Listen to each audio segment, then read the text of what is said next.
Hey, and welcome to the first episode of Out of Ideas, the podcast, all about shining a light on the reality of working for yourself. As business owners at the start of our careers, we get it. It's a daunting leap and there is a lot of pressure to make it and make a name for yourself. But in reality, none of that matters. We're not earning 10k a month, and that's fine. This podcast is all about a non-glamorized, realistic version of the entrepreneurial lifestyle, a place to come when you're out of ideas. They do say all good things come in threes, and you do in fact have three hosts. My name is Phoebe, and I'm the founder of P Social Studio. My name is Carmela, and I am the founder of Belvedere Marketing. And my name is Holly, and I am the founder of Nula Content. Cool. So, hi everyone. This is our first episode for our new podcast, Out of Ideas. Before we get into the episode, we actually put up a question box on our Instagram last week asking, have you ever been out of ideas? And we got a few responses. We had 20 for yes, I struggle, and 4 for no, I'm never short. And we just thought we'd chat through a couple of the replies that we had to see what people do when they're out of ideas. So the first one that we had, I'll keep it anonymous just in case anyone doesn't, want to have their name read out. First one we had was a change of scenery. So always finding inspo after cleaning my head and switching up my day to day. I can literally relate to that. I need to get out of the house, I think, if I'm to be productive at all. If I just sit at my desk, nothing's going to get done, or it just won't get done to kind of the highest in my ability, I guess. I think even if you kind of go out, literally walk around the block, just anything, I think it just really helps to clear your head. I don't know about you guys. Yeah, I completely agree. I think as they said, like a change of scenery can just actually do the world of good. And I think especially now, like we're recording this in lockdown, we pretty much don't have much choice other than to be at home and get like an hour of exercise. So I think we should all be making the most of that time outdoors. Yeah, definitely. I am all for a little afternoon stroll, whether it be with my dog or just by myself. It's just nice to get some fresh air, isn't it? And to have a little brainstorm whilst you're walking. Exactly. The next one is write it down. So we all get random ideas throughout the day, write it down to think later, which actually I think is a really good point, because sometimes you can get caught up in sort of in your own head and you have all these ideas and you don't write them down. And then it comes to the evening and you're like, what was that idea I had again? I don't remember. Yeah. Oh my God. I relate to this so much. Actually, one thing that I've started doing, I don't actually know if I've told you girls, but I do brain dumps now before bed. And when I heard of this concept, I was like, that's so random. Like, what do you mean you do a brain dump? Like, why are you writing stuff down? Honestly, life-changing. Like, it's actually so helpful, because I don't know about you guys, but at night, my mind just like runs literally like 100 miles an hour. And I find it really, really hard to unwind, especially when like my house is not only my workplace, but also where I socialize and where I try and have some downtime. And yeah, it's basically where you just literally do a brain dump. So you write everything that might be on your brain, whether that's like a task for the next day, or if something's popped up and you have an idea. I actually just do it on my phone on night mode, so there's no blue light before bed. And it's actually so helpful. And it's really great, because then I feel like when I sit down at my desk the next day and I'm on my notes, then I've actually almost got a to-do list already, which I can then start working through straight away. So that's so good. I do feel like all good ideas come when you're led in bed and you're like, why did this not happen like in the day? Yeah, it's so true. I feel like you can, you just feel you have all these ideas when you're in bed and you're like, should I get my laptop? Shall I do something quickly? Or shall I just put it on my phone and then we'll do it tomorrow? So yeah, I feel you. That's actually a really good idea. I might start doing brain dumps. Try that. Yeah, let me know how you guys get on, because I was very skeptical, but as I said, I found it life-changing. So that's a good one. I'd recommend. Yeah.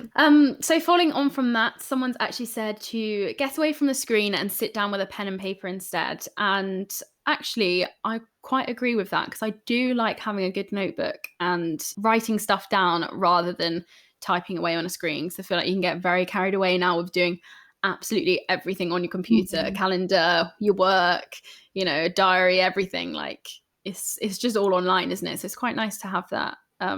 Yeah, I agree. It's weird, because I actually have both. So I do have a digital calendar, which I link to like, my business Zoom and my Calendly for like consultancy sessions and stuff. But then I actually always use the paper version. Like I don't really use the digital version. It's just there so I have a backup, essentially. Yeah. I'm quite old school like that. Like my notebook and my to-do list is always pen and paper. It's never on a screen in terms of like, I'm setting out the day. It's always on paper. Yeah, I stick to that rule as well. So the next one is go outside again. We've had a few for going out for a walk. I feel like that's a very common one that people like to do.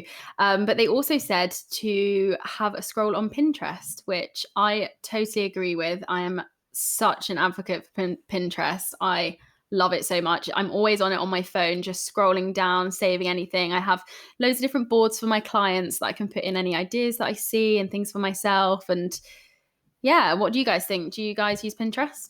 Yeah, I guess this kind of podcast grew from a lot of help from Pinterest. We had the idea of the concept, but then we didn't kind of know what image we were going for or what we were going to call it. And I think we all kind of got a board together and added in a load of, weirdly, we had a very similar eye for things, which was really helpful actually when coming up with the kind of look. But Pinterest definitely helped us to kind of set our brand, I guess. But I'm on it all the time for all sorts. Like it definitely helps. Yeah, I think it's also like, I mean, as you said, Phoebe, I do use it for clients and like inspo for my own branding, for example. Like I went there to look at fonts and color palettes, but even just in life, like, I mean, who doesn't have like, you know, dream home mood board and stuff? Like I have all these secret boards I will never put on public, but I've got so many of them.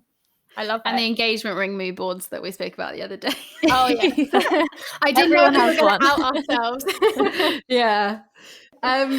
So another person has said a walk, but also time off, which I think is a really good one actually, because it is so important to take time away from work. I feel like, especially at the start, you can get so caught up in it because it's such a fun job, and you know, some of the work isn't tedious at all. Like it's really enjoyable. It can be very easy to work through your weekends, your evenings, and just not, you know, have any time off for yourself. But it is so important, isn't it? Yeah, definitely. I think I really learned that actually kind of going into this new year. So I basically set up like in this early September of 2020, and I was like, I need to work every day. I need to be at my laptop and my desk pretty much all weekend, like no ifs and buts. I need to be working as hard as I possibly can.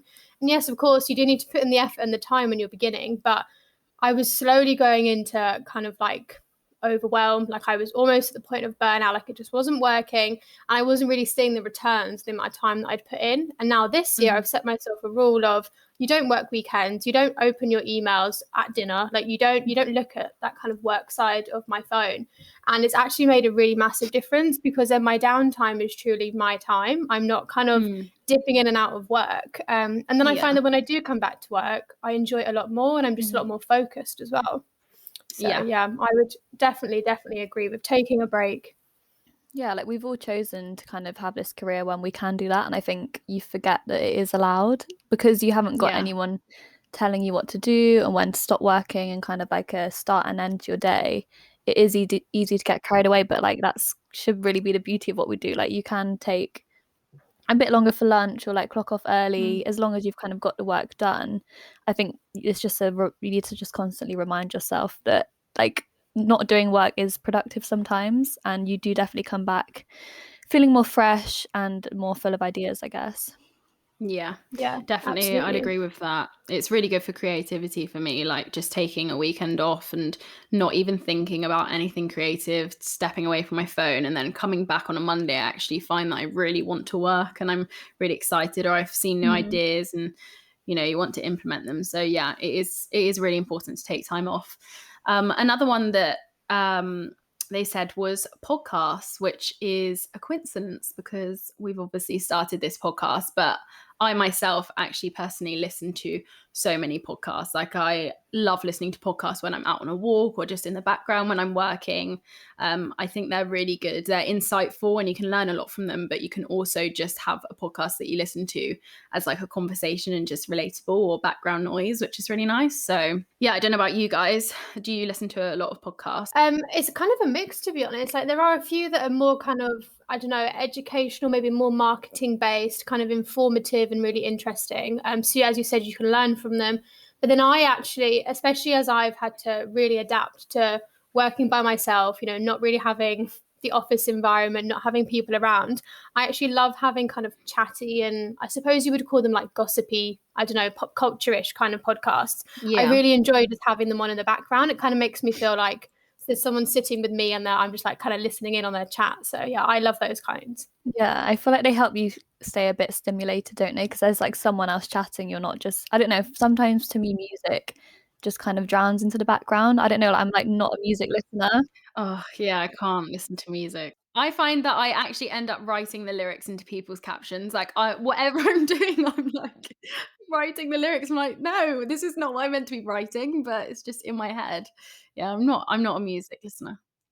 I guess with a podcast, they might start saying something and you're like, oh, I could, like, if you're listening to a more kind of worky one or other freelancers, it does kind of spark ideas as you're going, even maybe without realizing it, because they're just chatting away. So I think podcasts, like 100%, I'm always listening to them. Yeah, well, that's good because we obviously started this podcast for a reason. So it'd be good if one of you could just explain kind of a little bit about Out of Ideas, you know, what it's about, what's the purpose of our season 1, and yeah, just let everyone know why we've started it.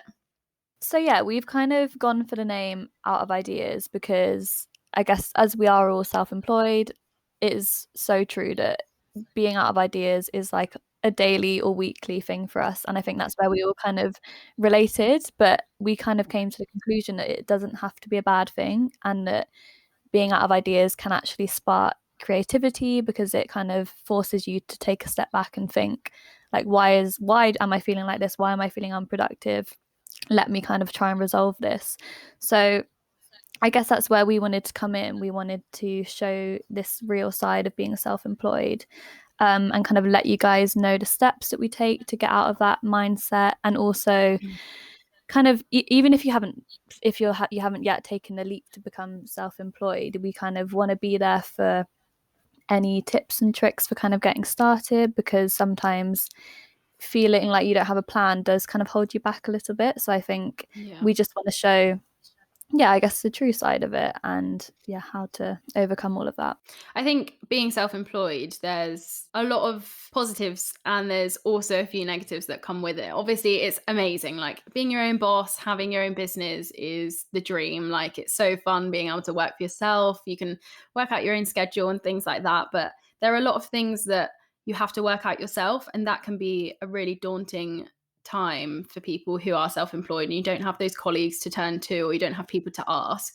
So we kind of want this place to be somewhere you can come listen to a podcast if you're out of ideas, if you're going for a stroll in the afternoon because you're a bit stuck, or you just want to listen to it whilst you work, and just be really relatable, because we feel like a lot of these business podcasts, they're created by people who have somewhat made it in their industry or they're successful, and it can be really hard to relate to them. You know, it is hard to relate, and they can share their struggles, but it's not, you know, they don't really remember the true feeling that they felt when they were in that moment. And we just want to be able to be very open and honest and share how we're feeling in our weeks and all the struggles that we go through. And just be a place where, people can come and relate to our problems, learn from our problems, and listen to the highs and lows of a week in the life of a self-employed business owner, I guess. Perfect. Well, I think you guys have summed that up pretty well, to be honest. I'm not really sure what else there is to add. Other than that, potentially we just can also mention that series 1 is very much about kind of taking you through the steps of taking that leap. So not only as a self-employed, whether you're, a sort of trader or you've set up a limited company, but even if you're wanting to kind of take that leap and have a side hustle, or, you're really looking to pursue a passion, at the end of the day, like myself and the girls do what we do, which is, I don't even know if we've said, but we're all basically in social media and digital marketing.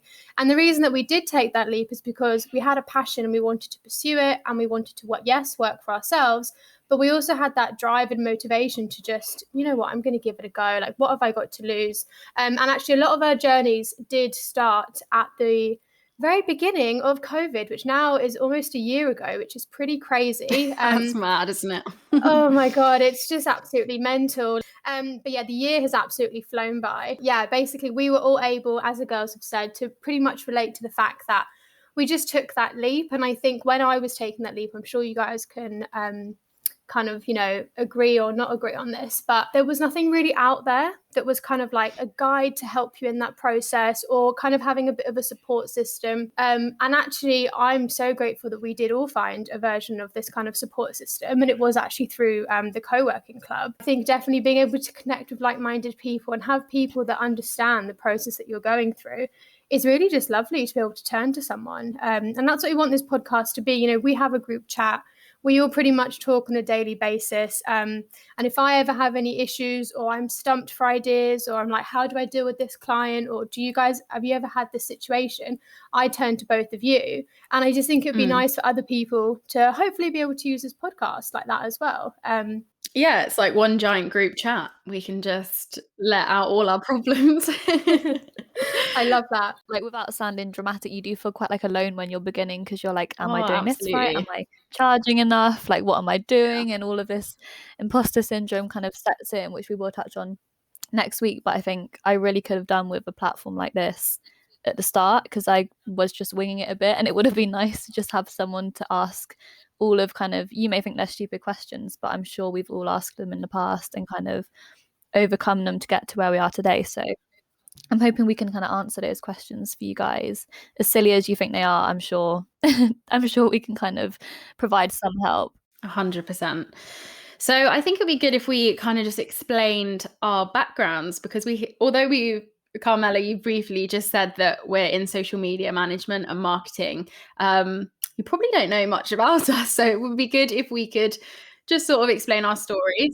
So yeah, I'll go first. And basically, like I said, I'm the founder of P Social Studio, and I set up this business in my last year of university, which was in 2018. And it was my final major project. It was actually called P Social Management then. I've recently just had a rebrand, but yeah, I set it up then and kind of launched it as my final major project and just never really looked back and kind of always had it running. But in the first year, I think I had like one client or something like that, but I knew that I wanted to get out into the real world and kind of get some experience, because although I'd always had a passion for like social media and marketing and things, I didn't go to uni to study it. I actually studied makeup and hair design because I thought I was going to be a makeup artist. But I didn't really enjoy that. So yeah, I decided to go down the digital route of makeup and fashion industry, and that's where it's taken me to this.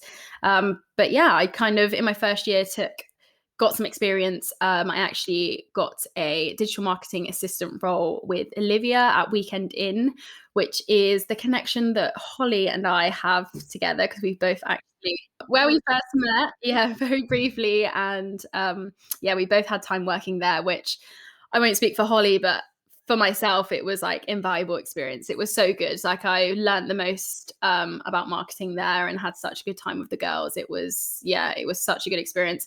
And I'd worked there probably for just under 3 years. I actually only left at the beginning of lockdown just because my business started to take off. And I felt really bad about that, just because at the start of lockdown, everyone kind of was really worried about their jobs and a lot of people were being made redundant. And you do feel really guilty that actually being in the social media industry, it was sort of booming because everyone had to take their business online. So luckily for me, my business actually started doing really well, and it got to the point where I was sort of at burnout, to be honest. I was doing a lot of work for Olivia during the day, spending any evenings on P Social Studio and any weekends, any spare time. And I literally had no social life or any time for myself. And my mental health it took a turn for the worse, I guess. And my partner could tell that I was just really miserable and something had to give. So yeah, unfortunately, I cut my hours down with Weekend Inn, and I took P Social Studio full time, and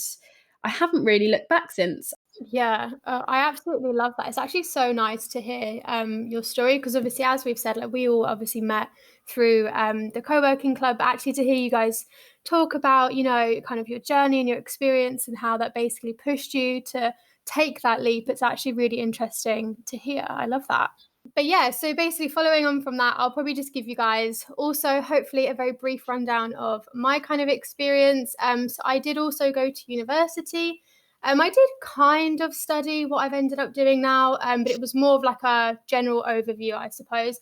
I went to uni in 2014, did a 4-year course and graduated in 2018 as well. But I studied business and Italian as a joint honours.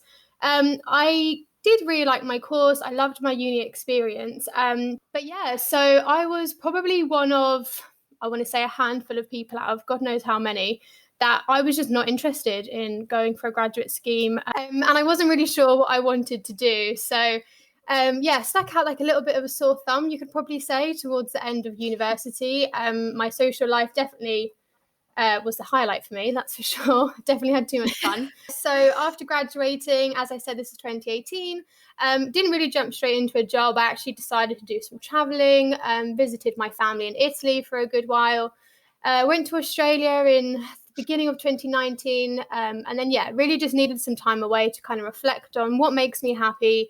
Do I feel like I have a calling to anything? People say they go traveling to find themselves. Not that I didn't know who I was, but I feel like I needed time away from kind of the reality to kind of get to grips with what is my path? Like, what am I actually meant to be doing? So I came back and kind of landed a marketing executive role for a lifestyle and interior store in Angel and Islington. For those of you based in London, you'll probably know it quite well. Basically started working there. Don't get me wrong, I learned a lot from the job. I was there for just over a year.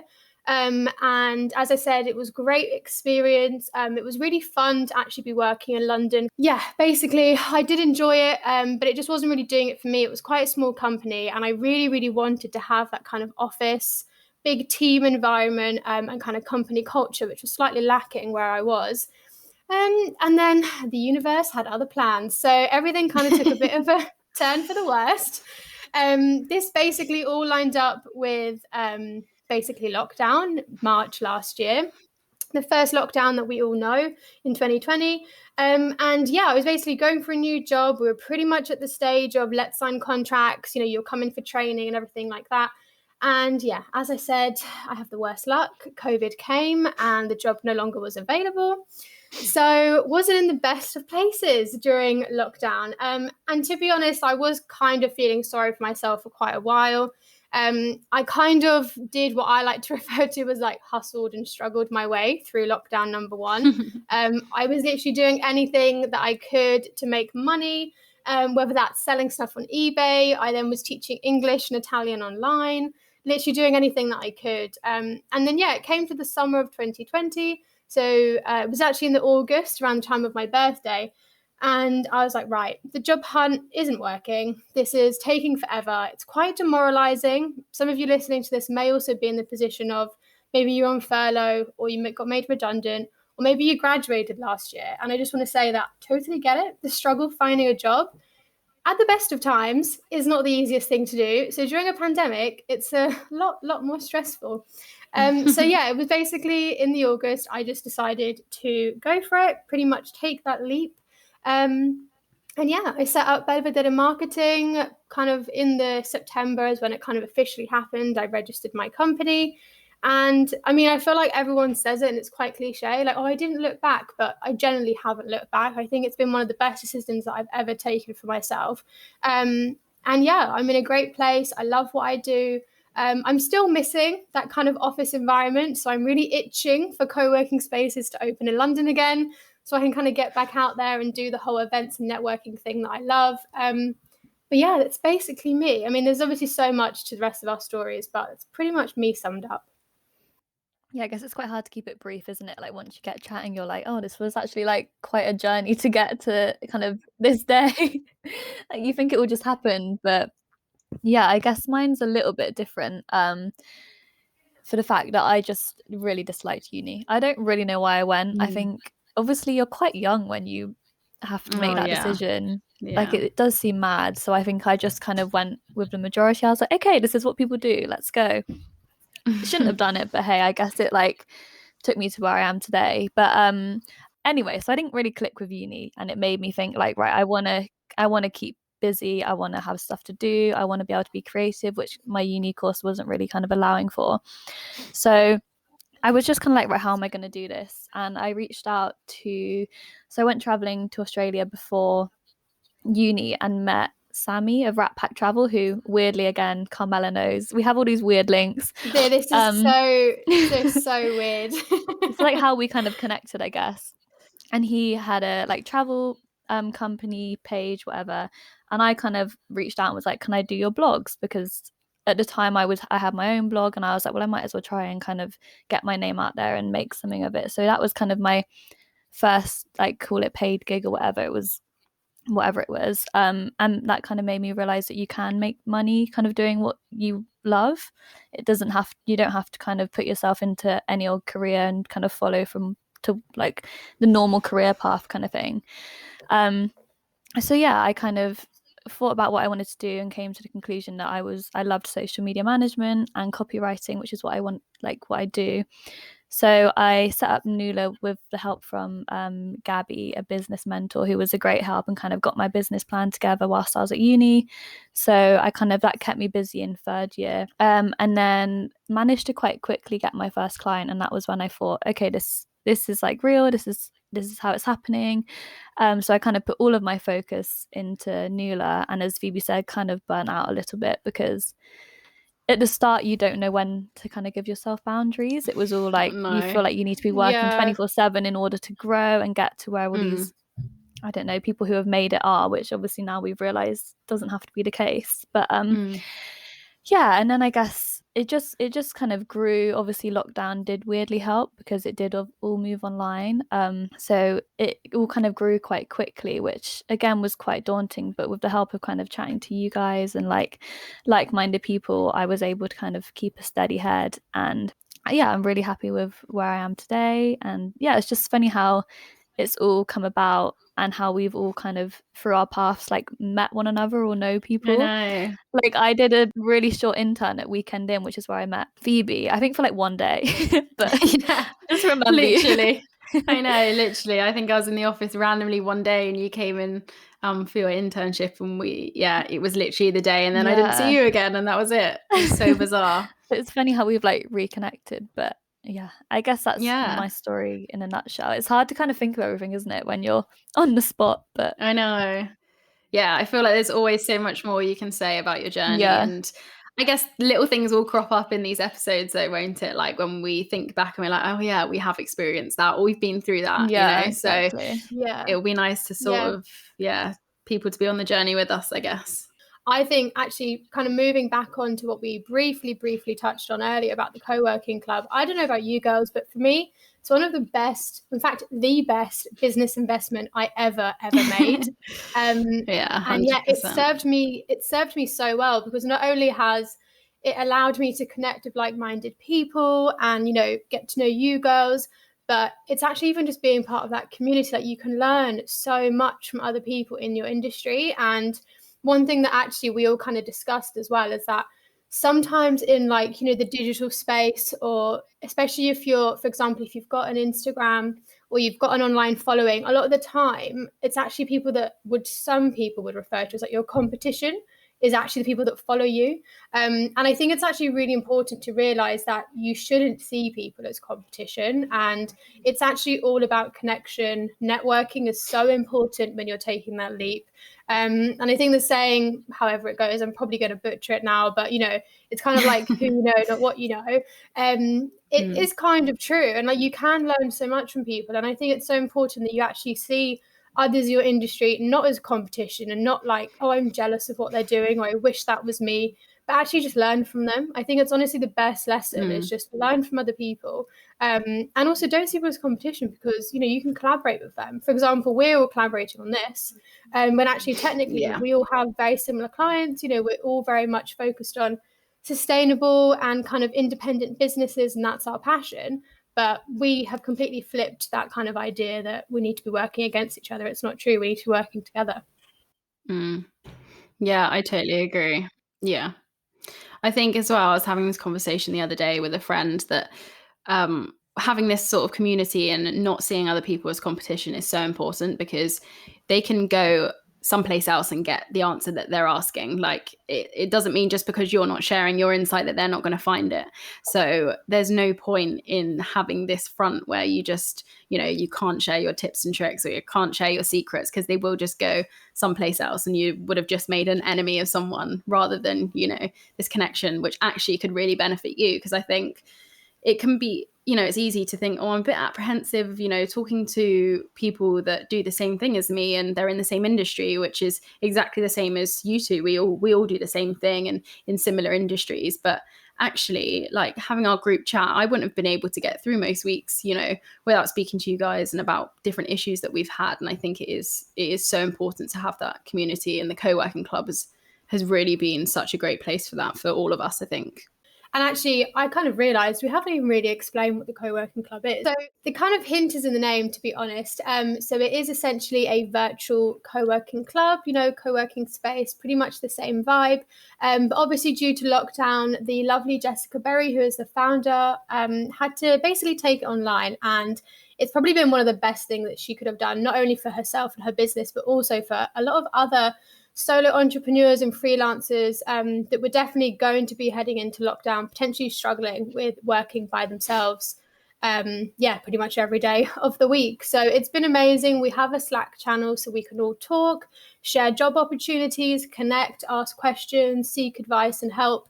And then we also have like workshops throughout the week, and actually co-working sessions, which is one of my favorite calls because I'm very easily distracted when I'm working from home, must admit. And it's basically just a call where we all co-work, we keep each other accountable, we say, you know, what our weekly wins were, what we're struggling with. And honestly, it's just a lovely community. Like, I can't believe that she's been able to curate such a fantastic bunch of women. It is actually female only as well. I should probably point that out. Yeah, so I think that's a pretty good place to sort of round up this episode, our first ever episode of Out of Ideas. How cool. So yeah, basically going forward, we're going to have episodes every 2 weeks. Is that right? Yes, every 2. Yeah. Perfect. So you can see us in 2 weeks' time. Our next episode is going to be on imposter syndrome. And what we've decided to do, similar to this episode, is we're going to start every episode with some answers that you guys have sent in. We're going to be putting a question box up on our Instagram, which is Out of Ideas Podcast. If you want to, you know, have a look, follow us, you'll be able to find it over there. But we'll throw it on our story a few days before we record and get some of your answers. So we'll be asking a question about imposter syndrome and sort of when you last experienced it, and we can chat through those at the beginning of next episode.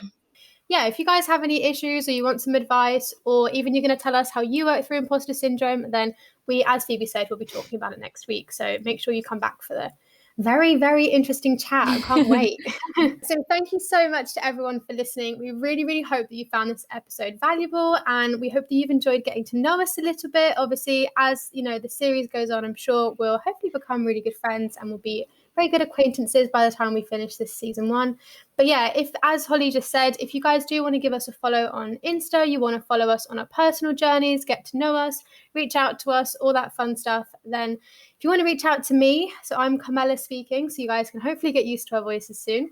I am on Instagram so I'm going to say with an English accent, it's at Belvedere Marketing. And I actually do want to just point this out, that I have nothing to do with the vodka, because I say this pretty much, I literally say this to almost every person when they come to find out my business name, but I still get tagged in stories about Belvedere vodka on like nights out. That's and it actually kills me. I think that was the first thing you said funny. to me. You were like, I'm not associated with the vodka brand. I was like, okay, got it. So yes, that's funny. Me. So Belvedere Marketing. So if you want to follow me, so I'm Holly speaking. I'm sure you guys will get used to our voices. Obviously having 3 people is a little bit unusual, but we'll try and point out our names as and when we can. But yeah, if you'd like to follow me, it's at Nula_content. So yeah, come say hey and get to know us a little bit more. Yeah, and I am Phoebe. This is my voice, and I'm at P Social Studio on Instagram. And if you want to follow our podcast Instagram, because we do have a separate one, then that is at Out of Ideas Podcast. And yeah, come and chat to us over on our personal, over on the podcast. We'll all be replying. So yeah, it'll be good to kind of get to know you. But thanks for listening, and I hope you really enjoyed our first episode. We'll see you in a couple of weeks' time. Bye, everyone. Yeah, bye. Bye. Thank you.